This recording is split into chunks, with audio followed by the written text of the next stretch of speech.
Okay, I've learned a lot of things, but I think what I wanted to say was what I think CMD Kenya and maybe some of the strategic partners for IMD have benefited from most. And I think for Kenya, what we realized is that when IMD talks of strategic partnership, for us we experienced it, I think live or real, or it had a real impact on us during the crisis in Kenya, but they actually didn't go out on the streets. They were busy trying to visit us to see whether there was anything they could do.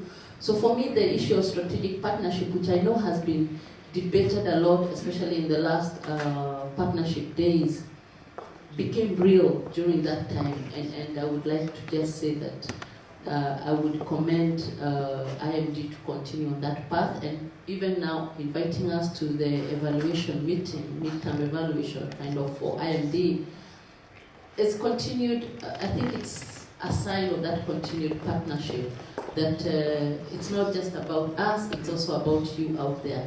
So I think I'd like to stop there and say that I really appreciate that partnership. Thank you.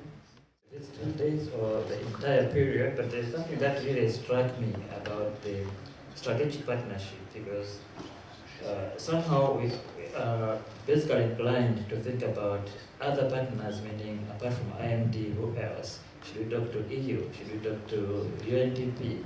But what Daniel, a colleague from Tanzania, said is something that I think is something that I have to initiate some thinking back on. That among the people or the institutions that are supporting them is the government. And we're saying, to me, this shows that the government and the people maybe of Tanzania see value in the work that CMD is doing. And I think if the countries cannot take ownership of the process, we can't only always rely on the external financing or donors. So if countries like what the Tanzanian government did to begin to support the CMD means that they see value in the work that the CMD is doing, and I think that way we can really sustain the programs even without external assistance. So that's trying to make a lot.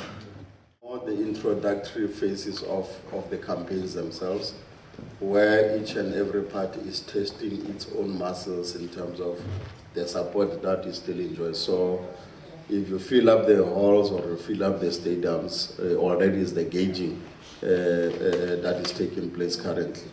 Secondly is the type of messages that are beginning to emerge in terms of what are the issues each party is going to be campaigning on. And then thirdly, then it's the processes towards the election manifestos. In the ANC, we have a draft election manifesto. We put it in our website, and we called on the public to comment and then add, so that the people of South Africa could also say what is it that they want.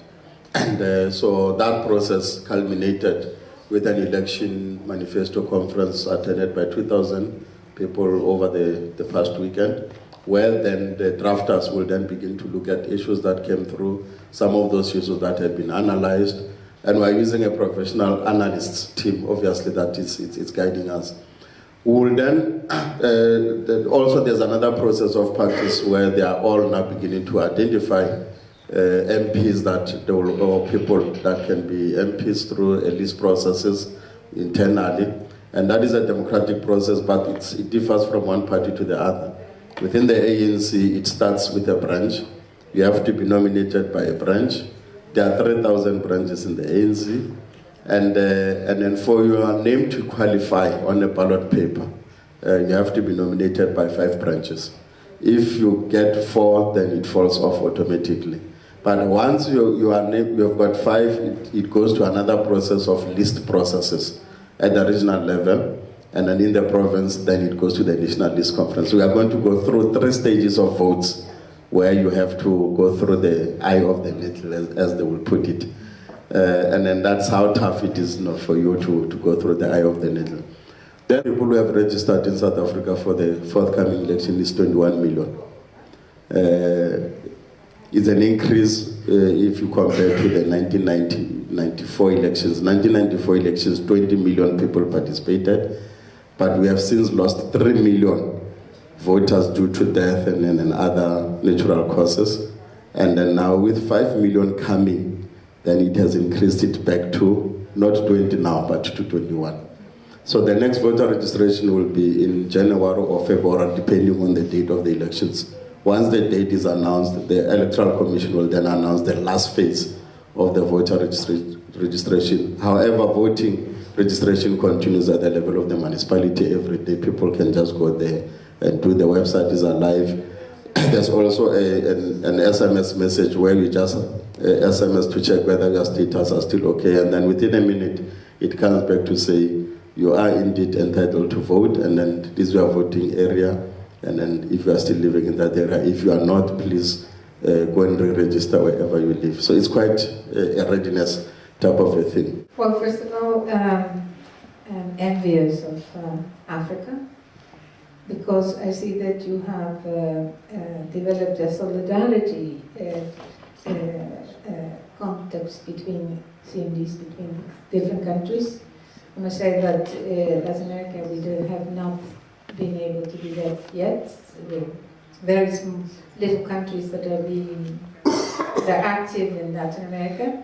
But I must tell you also that the political parties themselves, and I think that is a very positive thing, are disseminating the results of the working together as CMD, or sort of CMD, in a multi-party group, and that in the region it's spreading like fire, even though, well, EMD has not the capacity, financial capacity to give support to them, but still I'm envious, because I think it's very important, this solidarity, and that everybody can come to the rescue, or at least moral support. And another thing I have learned once and over again is that political parties are dynamic, but sometimes even dangerously dynamic. So very often you ask, what did you achieve? Yes, I achieved today this, but it's a change in society in which the success of today may not be useful for tomorrow, or may be outdated. So I think that when we see our marks and our objectives, we must be prepared to go on, and I think now we have reached, or we have strong parties, or I think that if you're prepared for that, then you have less frustration, because I think you must see a party as a political system and something alive, and that follow the society, follow the people that are developing.